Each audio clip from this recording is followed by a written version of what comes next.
നമസ്കാരം. National broadcasting news India Gulf റൗണ്ടപ്പിലേക്ക് സ്വാഗതം. KT ജലീലിന്റെ ആരോപണത്തിന് മറുപടിയുമായി യൂത്ത് ലീഗ് നേതാവ് PK ഫിറോസ് രംഗത്ത്. നാണംകെട്ട് രാജിവെച്ചതിന്റെ പക മാത്രമല്ല KT ജലീലിനുള്ളത്. മന്ത്രിയായപ്പോൾ നടത്തിയ മറ്റൊരു ഗുരുതര അഴിമതി പുറത്തു വരാൻ പോകുന്നു എന്നതിലെ വെപ്രാളമാണ് ജലീൽ കാണിക്കുന്നത്.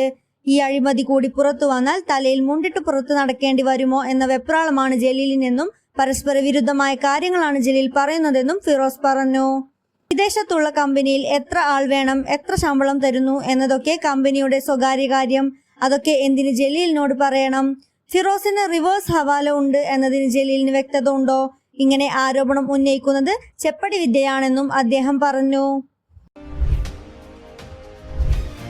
മുല്ലപ്പെരിയാർ ഡാം ഡീകമ്മീഷൻ ചെയ്യണം എന്നാവശ്യപ്പെട്ട് സുപ്രീം കോടതിയിൽ പുതിയ ഹർജി. ഇതിനായി പരിശോധന നടത്തണമെന്നും അന്താരാഷ്ട്ര ഏജൻസിയെ കൊണ്ട് പരിശോധന നടത്തണമെന്നും ആവശ്യപ്പെട്ട് സേവ് കേരള ബ്രിഗേഡാണ് സുപ്രീം കോടതിയെ സമീപിച്ചത്. ഡാം സുരക്ഷിതമാണെന്ന റിപ്പോർട്ട് തെറ്റാണെന്നും ഹർജിക്കാർ വാദിക്കുന്നു. ഇതിന് തെളിവുകളുണ്ടെന്നും ഹർജിക്കാർ പറയുന്നു. രാഹുൽ മാങ്കൂട്ടത്തിനെതിരെ കടുത്ത നിലപാട് സ്വീകരിച്ച പ്രതിപക്ഷ നേതാവ് VD സതീശനെതിരെ സൈബർ ആക്രമണത്തിനു നേതൃത്വം നൽകുന്നത് 25 വ്യാജ ഫേസ്ബുക്ക് അക്കൗണ്ടുകൾ.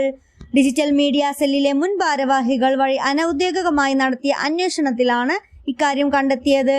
അക്കൗണ്ടുകളുടെ വിശദാംശങ്ങൾ സതീശന് ലഭിച്ചു. തെളിവുകൾ സഹിതം പാർട്ടിയിൽ പരാതി നൽകാൻ ഒരുങ്ങുകയാണ് അദ്ദേഹം. ഇത് സംബന്ധിച്ച് പാർട്ടി നേതാക്കളുമായി കൂടിയാലോചന നടത്തിയ ശേഷം പ്രതികരിക്കാമെന്ന് പാർട്ടി അച്ചടക്ക സമിതി അധ്യക്ഷൻ തിരുവഞ്ചൂർ രാധാകൃഷ്ണൻ പറഞ്ഞു. കൂടുതൽ അപ്ഡേറ്റ്സിനായി കാത്തിരിക്കുക. National broadcasting news India